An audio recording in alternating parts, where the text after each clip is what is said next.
Les habla desde La Habana Reinaldo Escobar. En esta ocasión, para contarles sobre personajes de la vida real. Quizás no todos hayan tenido igual protagonismo en la historia, pero todos han sido muy importantes para mí. Les contaré cómo los conocí y qué ha sido de ellos. Conocí al señor Alfredo Guevara cuando era el director del Instituto Cubano de Arte e Industria Cinematográfica, el ICAIC, gracias a mi amigo Manuel Pereira, el escritor cubano del que en otro momento también le dedicaré un espacio en este Cómo lo conocí.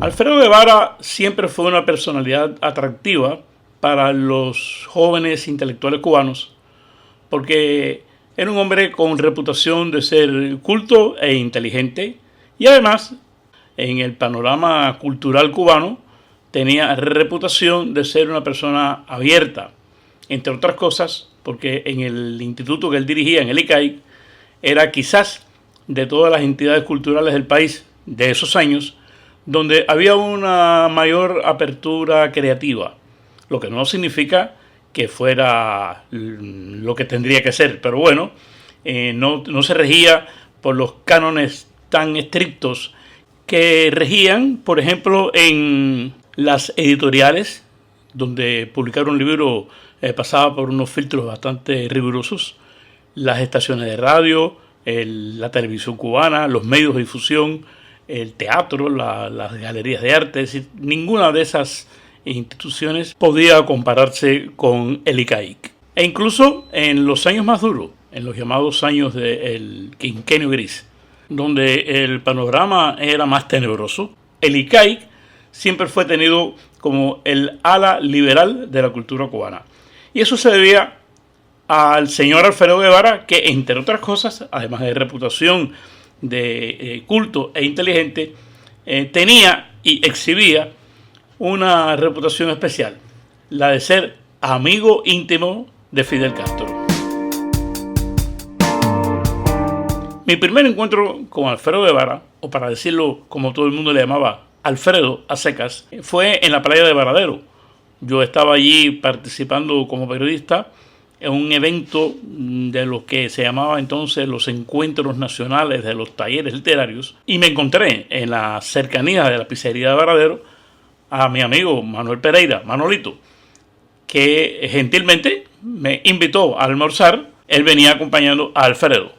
Y claro, sentarse a la mesa al lado de un individuo tenido por intocable, una figura de la revolución, un hombre que como es conocido, participó directamente en la confección de las primeras leyes de la revolución. Recuerdo un detalle que apenas no tiene ninguna importancia, pero es el detalle que más se me quedó a mí de aquel encuentro, que fue al terminar, claro, estaban invitando el señor Alfredo y él iba a pagar.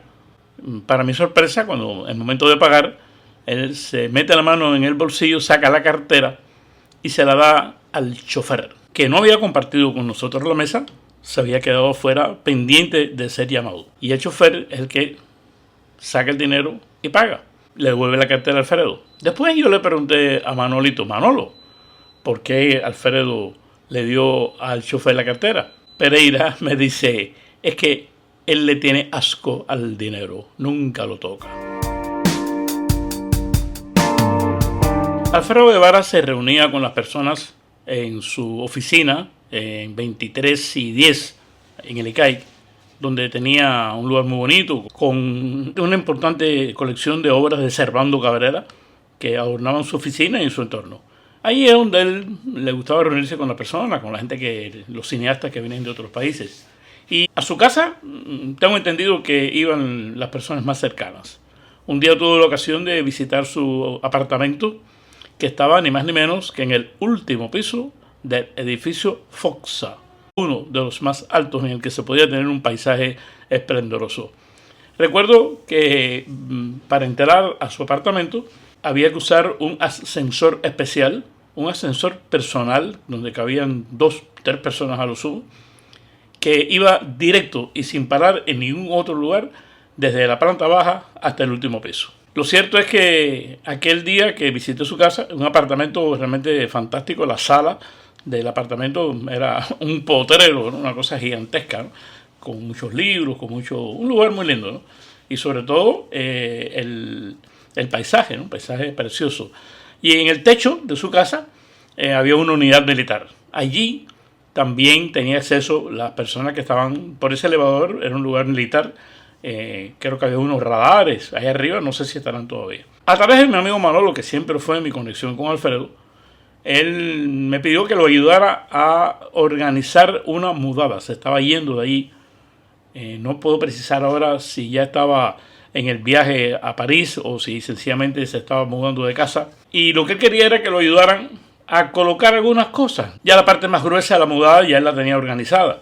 Esto era algo relacionado con los libros, con algunos detalles. En esta época no había tecnología, en esta época la gente no tenía computadora, no había que mover ese tipo de objetos.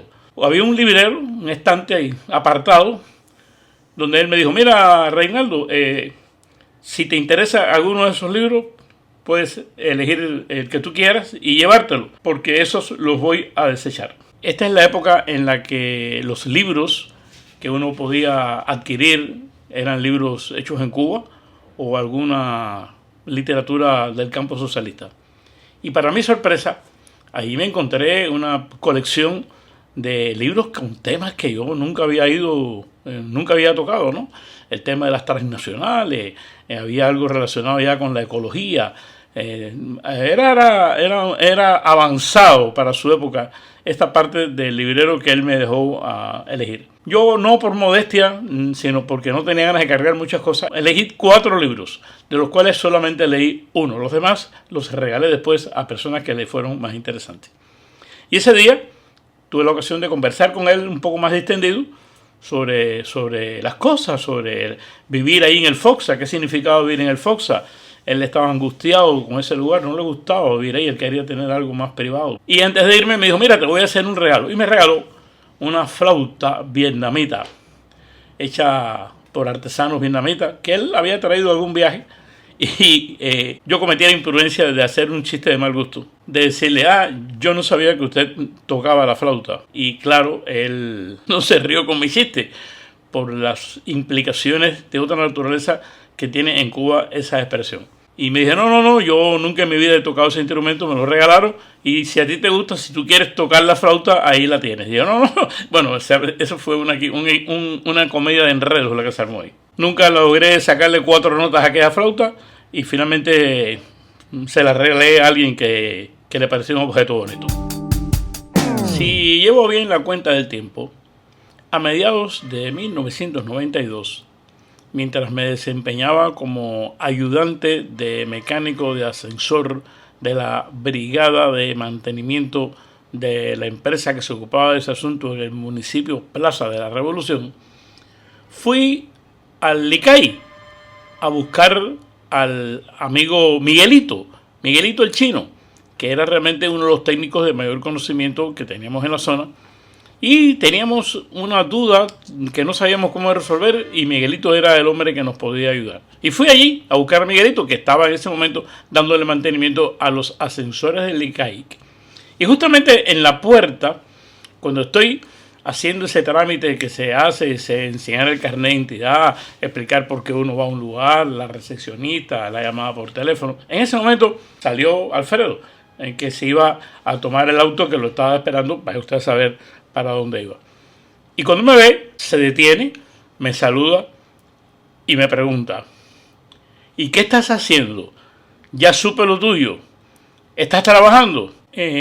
Aquello de ya supe lo tuyo se refería a mi despedida del periódico Juventud Rebelde, mi expulsión de la prensa nacional, que había ocurrido 2 años antes.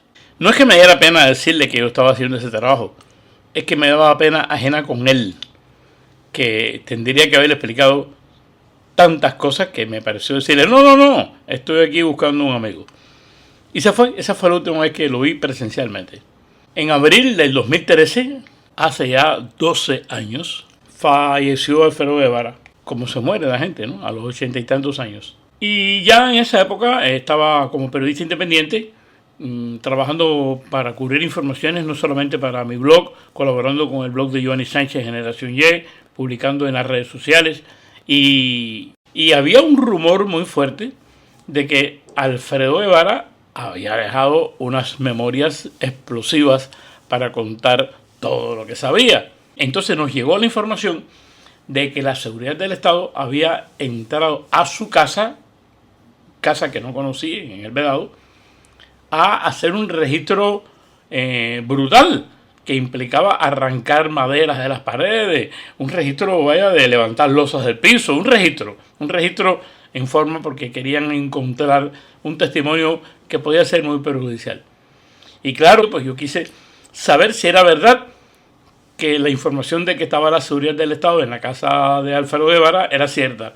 Y allá fui yo haciéndome pasar por un plomero extraviado que había sido contratado para un trabajo de reparación en una casa. Y claro, yo me puse en la reja afuera. Oye, compañero, eso es. Compañero, me salió un seguroso que me miró con mala cara. Dígame, ¿qué usted quiere? Dice, no, porque a mí me llamaron aquí por un trabajo de plomería. Dice, no, aquí no hay ningún trabajo de plomería. Puede retirarse. Esa fue la última ocasión en la que yo tuve algo que ver con Alfredo Guevara. El Alfredo Guevara que yo conocí. Para el próximo viernes, que cae 20 de junio, les voy a traer aquí cómo conocí a un muchacho, porque es de la gente más joven de las que voy a hablar en este podcast, a un muchacho que se llama Alexis Triana, que casualmente es actualmente el presidente de el ICAIC. Y así me despido, deseando encontrarme con ustedes en la próxima edición de Cómo lo conocí, para continuar esta lista de 52 personajes, uno para cada viernes.